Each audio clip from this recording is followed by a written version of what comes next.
não me conhece, que é muita gente, eu integro a Articulação de Mulheres Brasileiras, sou feminista, integro um coletivo político profissional, que é o SOS Corpo. Estou aqui numa sala de reunião da nossa sede, transmitindo para todo mundo que está na virada. Nós já somos um bocado, viu? A audiência está grande. A contagem da audiência vai ser feita só amanhã, porque tem que ser live por live. Mas, enquanto eu não começo a falar, eu já posso dar uns dados. Todos os lives não, quero falar assim, todas as transmissões, os vídeos, vão ficar permanente nesses links que vocês estão vendo aí na programação da virada. E todos também vão estar na página da frente. A MB também vai postar todos na sua página. Então, cada organização que está integrando a virada, que tem pessoas falando, a gente está pedindo para publicar todos os lives. São mais de 50 horas, né, de transmissão. Se você não quiser publicar todos, pelo menos publique alguns, não só o da pessoa da sua organização, mas de outras também, para a gente dar corpo a essa diversidade de olhares sobre o tema do aborto. A página da frente ontem alcançou, até a hora que a companheira Carla Batista, que monitora lá, até a hora que ela contou, 57 mil acessos. Então, eu acho que é o dobro do que a gente estava no passado, mais do que o dobro. Acho que a nossa resistência e persistência está ampliando a nossa audiência, ou seja, mais pessoas estão disponíveis para ouvir os pontos de vista feministas, né, sobre aborto. Isso é muito bom num tempo em que não quer se ouvir o outro, né? Se quer apenas acusar e fazer discussões muito simplificadas sobre todos os temas, mas também sobre o aborto.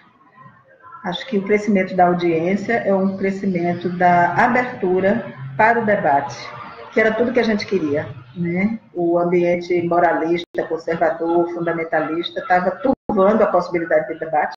A gente achou essa brecha via internet, com uma virada dessa, conseguir alcançar milhares de pessoas no mesmo dia, todas conectadas com uma mesma linha de raciocínio, que é a defesa do direito das mulheres a escolherem ou não fazer um aborto a cada circunstância diferente da sua vida. Uma mesma mulher pode, no momento, escolher interromper a gestação e pode, no outro momento, estar feliz, a mesma mulher, por ter a gestação, né? Então, é essa possibilidade de uma vida mais plena e livre que a legalização do aborto pode trazer. O meu tema é o aborto como insubordinação das mulheres, fazendo a relação com a autonomia e a autodeterminação, né? A insubordinação é um tema muito próprio do nosso tempo, muito vinculado às propostas dos movimentos anarquistas, né? No tema do aborto, ela foi colocada em 1916, escrita, né, por Emma Goldman, uma anarquista socialista norte-americana. Norte-americana não, na verdade, eu acho que ela era russa, migrou para os Estados Unidos e ali fincou território, né, para sua militância. Ela atuava muito na periferia e escreveu. Então, a ideia de autodeterminação reprodutiva veio do começo do século XX. Eu peguei esse registro, talvez a gente ache outros, porque à medida que a gente pesquisa, vai descobrindo quão mais longa, né, tem sido nossa luta, das mulheres, né, em geral. Eu vou tratar dessa discussão e tentando contextualizar, né, as possibilidades de autodeterminação reprodutiva. Bem, falta 4 minutos para 10, mas muita gente já está acessando esse link. Eu estou praticamente, daqui a uns segundinhos, eu vou realmente entrar no tema. Por enquanto,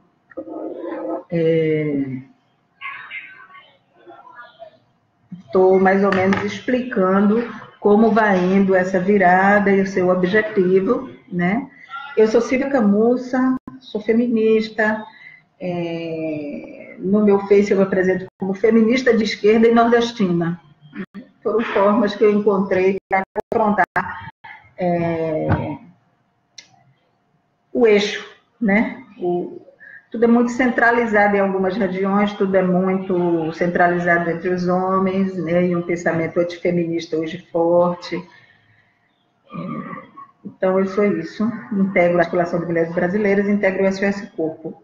A Virada é uma iniciativa autônoma de mulheres que atuam na rede, mas que está a serviço de uma coalizão de organizações e que pretende contribuir para a unidade, né, na diversidade, sobre a luta na luta do aborto. A Virada está com a audiência, parece que bem maior do que o ano passado, é a segunda virada. Todos os links dos vídeos vão ficar na página do evento, mas vão ficar também na página da Frente Nacional contra a Criminalização das Mulheres e pela Legalização do Aborto.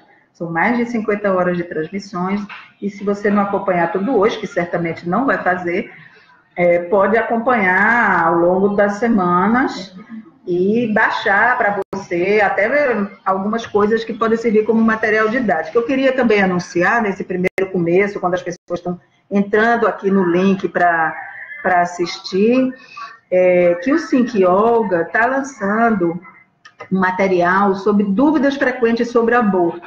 Material bem interessante para a gente ter assim, em mãos, porque são dúvidas não só frequentes, como comuns, né? Das pessoas que não estão muito por dentro ou que estão chegando nessa causa, nessa luta, mas que não têm um domínio de todas as informações. Às vezes a gente se confunde, né? Esquece. Então vale a pena, aqui na Virada, entre uma transmissão e outra, está sempre se divulgando onde acessar esse material. Fiquem ligadas para a gente poder seguir. Continuo entrando companheiras e assim que der 10 horas em ponto eu entro no tema, tá?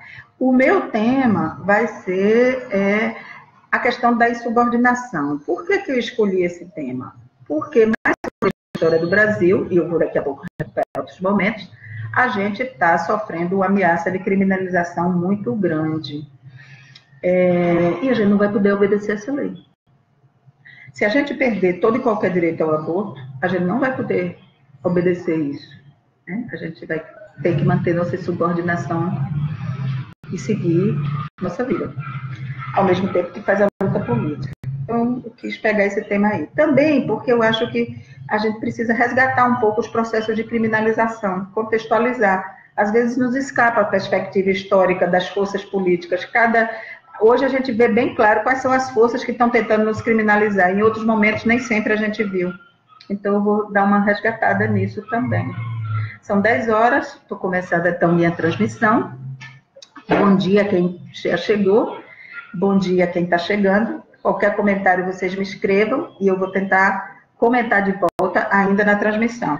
Não vou seguir um roteiro muito linear, mas vou tentar compartilhar com vocês coisas que fui aprendendo e acumulando e ordenando na minha cabeça, né, de informações sobre a questão do aborto, da autodeterminação reprodutiva e da insubordinação das mulheres. Uma primeira coisa muito importante para a gente sempre ter claro nas conversas com as companheiras, principalmente as que estão chegando na discussão, é que parir e abortar é parte da experiência das mulheres desde que existe ser humano, a nossa espécie humana emergiu na Terra.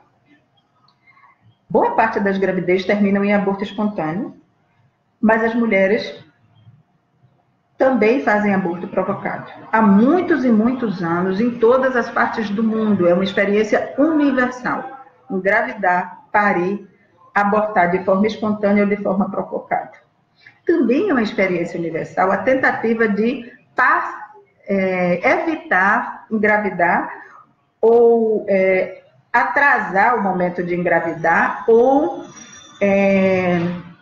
como é que eu posso dizer? Ou parcelar, não, espaçar, né, a frequência de gestação. Muitas mulheres desenvolveram saberes e usavam formas de evitar. O que de insubordinação isso revela? Em primeiro lugar, que a luta individual, o esforço individual e coletivo entre mulheres de regular sua própria a reprodução, né, a gravidez, o parto, o aborto e tal, é em si uma experiência das mulheres de autonomia e autodeterminação. Por alguma forma, as mulheres sempre entenderam que isso, na sua experiência, era algo que lhes dizia respeito. Isso não era tratado abertamente, porque não dizia respeito aos homens. Isso é o lugar da nossa autonomia. Os homens sequer entendiam como é que as mulheres evitavam filho. Muitos maridos, provavelmente, no tempo da minha avó, minha tataravó, achavam que talvez a gravidez tivesse terminado em aborto espontaneamente. E muitas mulheres sabiam, talvez, que não foi espontaneamente. Mas isso não precisava ser discutido com um homem. Isso se resolve entre nós. Entre avó e filha, entre mãe e irmã. Hã?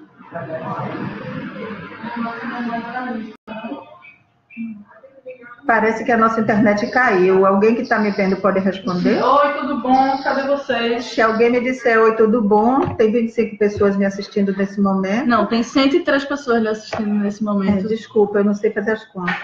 Todo mundo aí, gente? Cadê vocês? Nossa, Silvia, não está aparecendo. Não caiu, dá pra ver, tá ok. Beleza, massa, galera, valeu, ela vai continuar. Eu interrompi porque no computador de companheiras que estão aqui nessa sala de reunião assistindo, porque tem uma violência ao vivo, não estava aparecendo a transmissão, vocês desculpem. Então, retomando. É uma forma de subordinação, porque o patriarcado e o controle sobre as mulheres é muito antigo. A gente... Para quem teve alguma formação religiosa, a gente pode ver, por exemplo, como havia tráfico de mulheres, quando tribos eram dizimadas em guerra, se roubava mulheres dos outros para garantir a reprodução da tribo, né? Na Bíblia, aquele rapto das Sabinas, né? É um exemplo disso, né? Conta um fato e tal, mas é muito frequente na história, na antropologia. Quem pesquisa, né, quem se sabe que as mulheres eram traficadas, né, para garantir a reprodução, que nascessem crianças, né. Evidentemente, elas viviam relações sexuais forçadas, e quando o patriarcado foi se estruturando como sistema mesmo de controle sobre as mulheres, a gente era mesmo obrigada a dar filhos ao homem, né.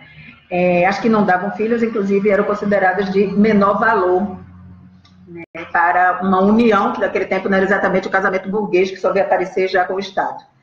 Mas era uma união, né, uma forma de casamento que era diferente do casamento dos reis lá na Europa, mas eram formas de união e de famílias, mas onde as mulheres estavam ali para reproduzir ou para a comunidade se restabelecer na sua população, que foi dizimada numa guerra, ou pelo inimigo, ou por uma doença, então precisava nascer muita criança, né? E aí, se não tinha mulher suficiente, se roubava mulheres de outros para aumentar a reprodução.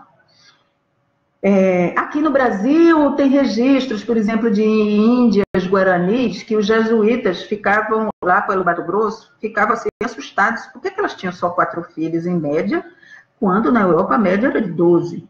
Então eles começaram a suspeitar que as mulheres, na verdade, controlavam, ou abortavam, ou evitavam. Não conseguiram descobrir exatamente, porque as índias não faziam o menor sentido de se confessar com os jesuítas, mas eles tentaram, tem vários registros deles tentando que elas confessassem, e elas não entendiam sequer o que tinham que confessar, porque elas não entendiam que aquilo não era assunto que tinha que prestar conta a ninguém. Isso é insubordinação.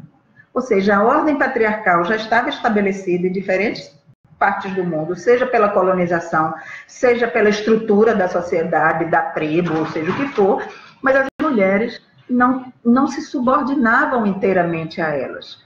Claro, sabendo que tem uma coisa que se chama correlação de forças, muitas vezes elas atuavam na clandestinidade, né, e na cumplicidade entre mulheres, se socorrendo, se ajudando, passando de mãe para filha, de irmã para irmã, de irmã para amiga, e até hoje é assim. Quando o aborto passou a ser criminalizado, as mulheres não deixaram de abortar por isso. Isso é insubordinação. Isso é autodeterminação reprodutiva. Eu sei o que eu devo fazer agora.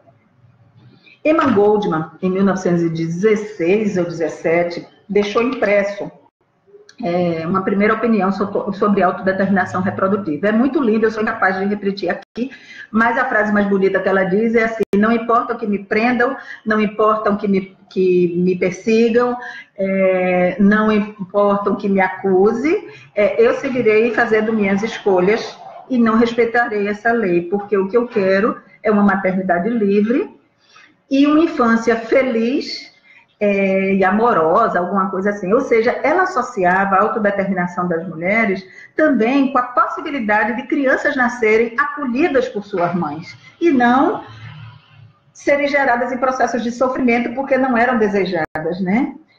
Então, ela tinha toda uma concepção bastante holística da reprodução. Emma Goldman era uma anarquista, socialista, russa, que migrou para os Estados Unidos no começo do século XX, foi uma líder sindical importante.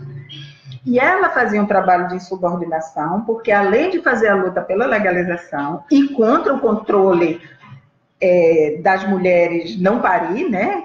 Porque havia também um debate americano, mais ou menos contemporâneo, que cresceu depois, sobre a importância de não deixar a população negra crescer tanto, porque poderia ameaçar o poder dos brancos. Ela também se colocava contra. Mas, além dessa, ela realmente defendia a autodeterminação. Na época, ela chamava controle de natalidade. Mas ela queria dizer com essa palavra o controle das mulheres sobre a natalidade que seu corpo é capaz de engendrar, né? Depois, essa palavra foi apropriada pelos controlistas e o feminismo passou a usar a autodeterminação reprodutiva para deixar bem distinto, porque feministas se opõem ao controle de natalidade. Muitas, né? Algumas não foram tão, principalmente nos Estados Unidos, não foram tão radicais. Mas Emma Goldman cunhou, então, essa consciência de que as mulheres têm uma autodeterminação e que exercem na prática. Além de fazer política, ela fazia trabalho social nas periferias, ela era enfermeira, ela ensinava a evitar contracepção, socorria alguma mulher em caso de aborto que precisava fazer na clandestinidade, ela também ensinava dicas de parto. Então, ela fazia todo um trabalho social com mulheres da periferia nos Estados Unidos, que incluía brancas e negras, e sindicalistas, né, trabalhadoras, mulheres da classe trabalhadora, com o capitalismo industrial se instalando.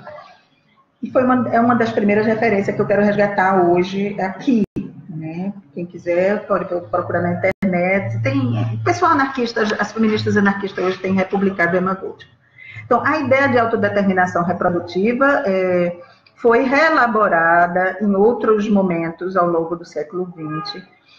No Brasil, nos anos 80, com muita força, foi fonte para o próprio conceito de direitos reprodutivos, que é um marco dentro do arcabouço jurídico do Estado. Mas a autodeterminação reprodutiva é um valor que a gente precisa resgatar, porque ela independe do Estado.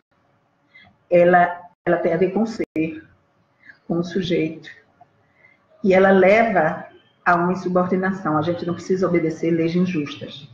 Por que a lei é injusta ao criminalizar o aborto? Porque nós mulheres é que cuidamos da infância, das crianças, socorremos umas às outras no parto, nós que sempre fizemos partos, nós que sempre responsavelmente avaliamos quando era preciso não levar a gravidez adiante. Então, a gente tem bastante responsabilidade e somos bastante adultas para saber decidir. Então, não precisa o Estado dizer em que condições eu tenho o direito de decidir. Nem pode o Estado me obrigar a engendrar uma nova vida e ser mãe, porque a gente não engendra, a gente não é incubadora, e Emma Goldman usou essa expressão pela primeira vez também nesse texto de 1916.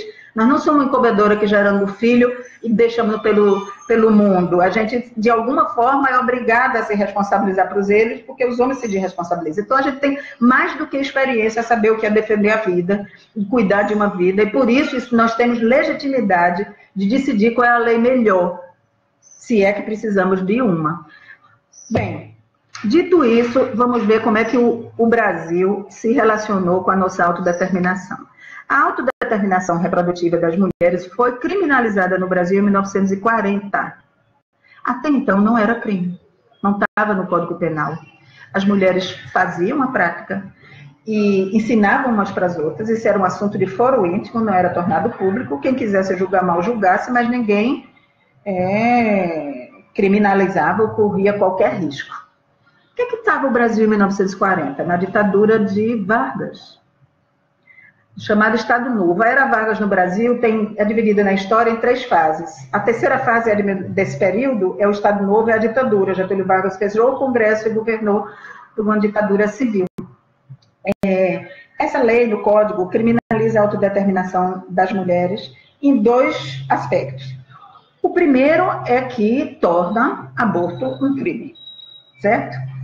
O segundo é que diz que não será punido o aborto praticado por médico, ou seja, eles colocam a lei, o legislador colocou fora de nós uma autoridade que pode decidir sobre nós. Então, um aborto praticado por médico não será criminalizado, diz o Código de 1940. E não será criminalizado se for feito por médico, no caso, para salvar a vida da mãe, ou se for um aborto, na época, comentado como sentimental. A mulher tinha sido estuprada e não suportava afetivamente aquela gestação. Então, a primeira questão